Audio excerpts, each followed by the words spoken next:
It is back to school week here on Fox 59 Morning News, and as you start to shop for school supplies, we want you to keep in mind an important thing. A lot of school supplies can be dangerous for your pets. Joining me live this morning to talk about some examples, Dr. Rachael Campbell, veterinarian with Pet Wellness Clinics. Good morning to you. Good morning. Let's start with art supplies. Parents should check for an ASPCA seal. What is that, and what is the potential risks to our pets?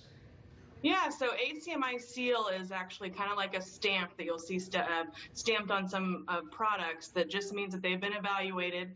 The Art and Creative Material Institute basically is what it stands for, and what you'll see is a little stamp on there. It says it's been evaluated whether or not this product is something to be of concern as far as toxicity. So of course to children and people, but also goes towards your pets as well. Like for example, here's a little Elmer's glue, and if you look real closely, you probably can't see on the camera, but there's a tiny little stamp there. Okay. It's a little black stamp. It's a circle, and it has an AP, and that means it's an approved product. So that's a good. You want an A, right? A for approved product. And when you're starting to see a product that maybe has a C, as a CL, a C stands for cautionary labeling, and that's something that you don't want to see. You want an A, right? All right. So those are the things that you're looking for in some of these products to give you information about whether it's something that is safe to be for your family, including your pets. And Dr. Campbell, this is something that I did not know. PVC has been banned from children's toys as well as child care items, but not school supplies. What should we be looking for, and what's the danger to our dogs and cats?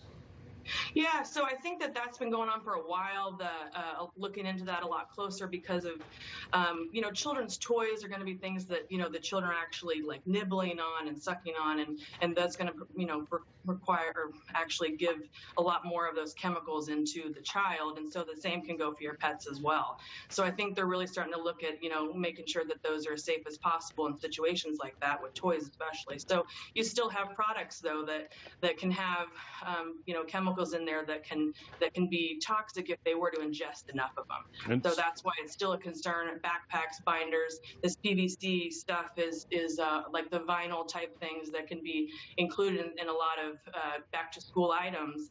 And so if your pet were to get into those, which every pet wants to get into something that's brand new, especially a new backpack or lunchbox, and especially if it smells good or different.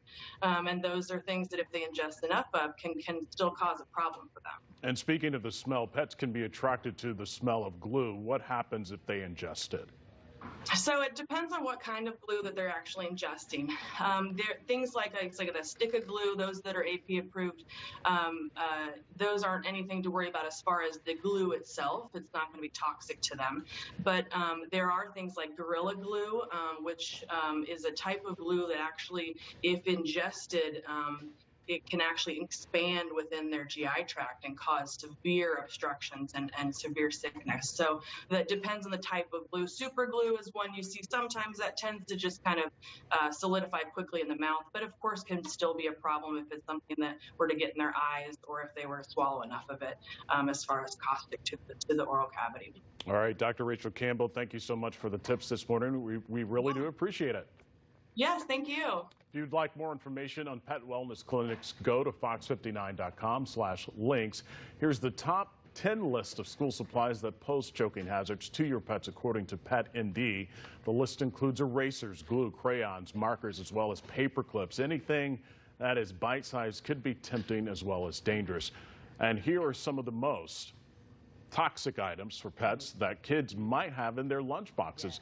Gum is a big one. Gum, I've heard that. Also grapes, raisins, and macadamia nuts, onions, moldy food, and those cold packs used to keep your child's lunch cool. So again, as your kids get ready to head back to school, and if you have a pet, think of some of these things. Just be extra careful.